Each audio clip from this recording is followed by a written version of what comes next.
Hey, this is Jared. I want to take a moment to welcome you to my gardening channel. This is where I want to document my gardening experiences. Today I want to discuss specifically companion planting and some experimental plots that I have going on in my garden. So I have two plots in the garden that I devoted to specific species, and I'd like to analyze each one of those two plots and then compare and contrast them together to give you a pretty good idea of what I'm talking about. So let's get right down to it. So essentially what we have here is 5 rows. The first row here is planted okra, the Clemson spineless variety. In row 2 we have the green bean, blue lake bush variety. In row 3 we have sorghum staggered with spaghetti squash, which is kind of dying back now.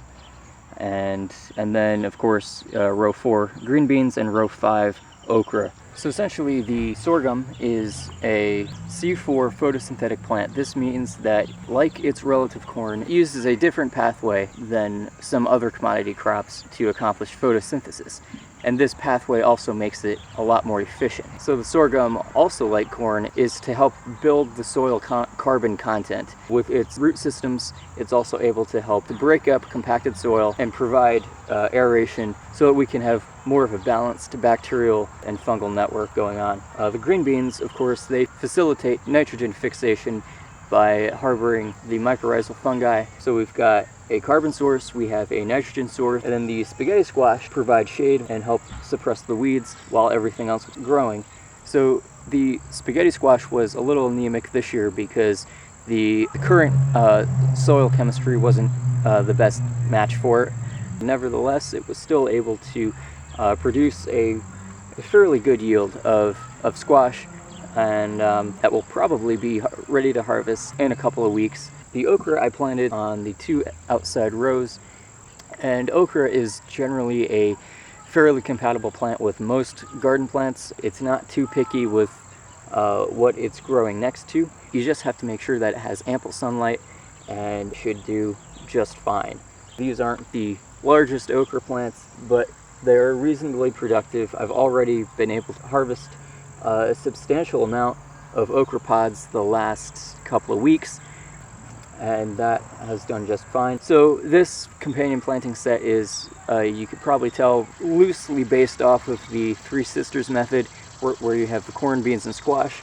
The corn provides the trellis for pole beans. The pole beans help to fix the nitrogen. The squash helps to suppress the weeds, and also in shading the ground, it regulates the soil temperature and moisture content. The corn and the squash are heavy feeders and benefit from the nitrogen that the beans are able to help facilitate the process of adding to the soil. And here we have a total of 7 rows, 5 of which are the kidney beans, and then I have 2 rows of okra going in between.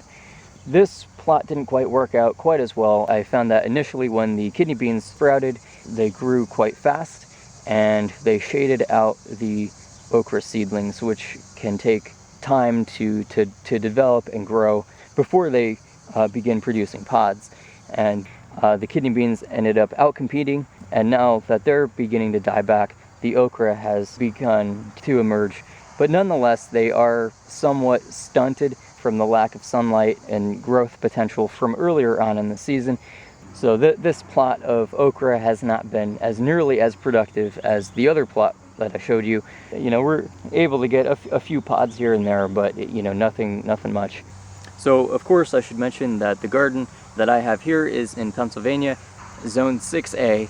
So some plants like beans are beginning to die back, and okra is becoming more productive at this time, and the okra and the sorghum are beginning to come to fruition. The sorghum is sending up its stalks in preparation for the seed production, and the okra is coming out with abundant pods and doing quite well. Alright, so some things that I would do differently. First of all, when looking at the first garden that I showed you with the beans, sorghum, squash, and the okra, you know, I would try to make a point to be more aware of the nutritional needs of the spaghetti squash in that situation, so that I can maximize productivity a little bit more efficiently than what I did.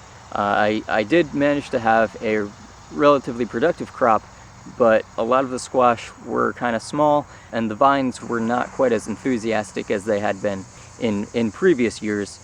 So when planning out this plot, I was initially concerned about the sorghum. I know it can have some tendencies to be somewhat allelopathic, and some of the chemicals that it produces and sends out of its root systems can have somewhat of an herbicidal effect, or at least a suppressive effect on certain other plants that grow around them. I don't believe that was the spaghetti squash's issue. I think it was a lack of fertile soil, but that would of course be something to be aware of and make more of a careful note of maybe next year. So the beans were very productive, the okra is very productive right now, even the squash did well. They all seem to work together pretty well, you know, and it was of course somewhat hard to judge because the soil quality when I planted them was absolutely atrocious. It was very compact. It was not the most rich, dark, fertile soil that you might imagine in a classic vegetable garden. But despite all that, I was very impressed with the productivity. In terms of the kidney bean and okra patch, I believe that 7 rows in 2 feet is a little too much strain on the plants. Alright, so that will wrap up this video. I hope that you have gained something from it. So see you next time. I wish you all the best.